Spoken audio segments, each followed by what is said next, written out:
একটি বাসায় কয়েকজন ব্যক্তি বাংলাদেশের ত্রয়োদশ জাতীয় সংসদ নির্বাচনের অনেকগুলো পোস্টাল ব্যালট গুনছেন এমন একটি ভিডিও অনলাইনে ছড়িয়ে পড়েছে।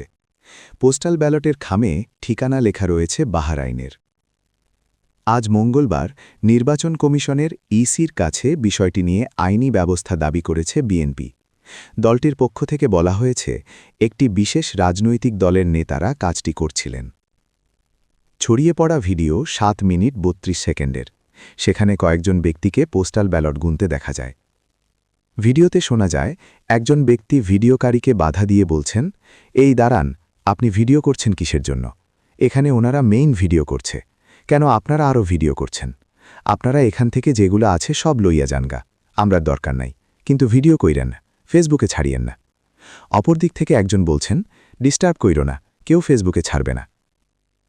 তখন ভিডিও ধারণে বাধাদানকারী ব্যক্তি বলছেন, আমরা এগুলো পোস্টাল ব্যালট যাচ্ছি আর আনছি না, এগুলো আমাদের দিয়ে গেছে, এখানে আমার দাদিরা ছিল, আপনারা এখানে যা আছে সব লইয়া যানগা।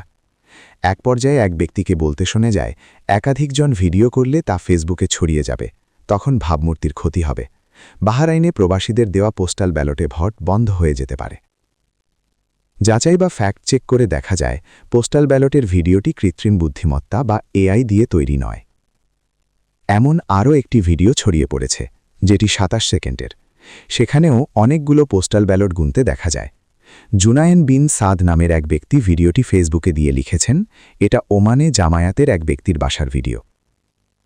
উল্লেখ্য, অন্য ভিডিওটিও বাহরাইনে জামায়াতের একজনের বাসার বলে দাবি করছেন কেউ কেউ। 27 সেকেন্ডের ভিডিওতে চট্টগ্রাম 3 আসনের কথা বলতে শোনা যায়। বিষয়টি নিয়ে জানতে চাইলে চট্টগ্রাম 3 আসনের রিটার্নিং কর্মকর্তা ও চট্টগ্রাম জেলা প্রশাসক মোহাম্মদ জাহিদুল ইসলাম মিয়া প্রথম আলোকে বলেন, আমরা রাতেই বিষয়টির খবর পেয়েছি।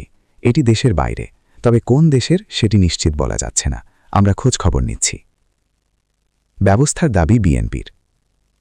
আজ শনিবার বিকেলে প্রধান নির্বাচন কমিশন এএমএম নাসির উদ্দিনের সঙ্গে সাক্ষাৎ করতে আগারগাঁও নির্বাচন কমিশনের কার্যালয়ে গিয়েছিলেন নজরুল ইসলাম খান সহ বিএনপির 4 জন প্রতিনিধি। বিকেল 5টায় শুরু হওয়া বৈঠক শেষ হয় সন্ধ্যা 6:30টায়। বিএনপি বৈঠকে নানা বিষয়ের সঙ্গে পোস্টাল ব্যালটের বিষয়টি তোলে। দলটি স্থায়ী কমিটির সদস্য ও নির্বাচন পরিচালনা কমিটির আহ্বায়ক নজরুল ইসলাম খান পরে সাংবাদিকদের বলেন, বাহরাইনে একটি বিশেষ রাজনৈতিক দলের নেতারা অনেকগুলো ব্যালট পেপার হ্যান্ডেল করছেন। এটার ভিডিও ভাইরাল হয়ে গেছে।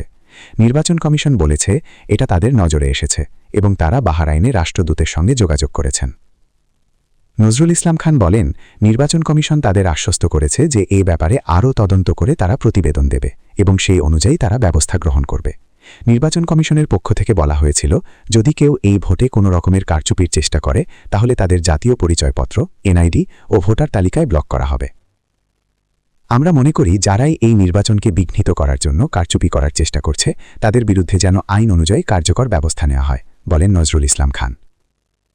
বিষয়টি নিয়ে নির্বাচন কমিশন আনুষ্ঠানিকভাবে কিছু বলেনি।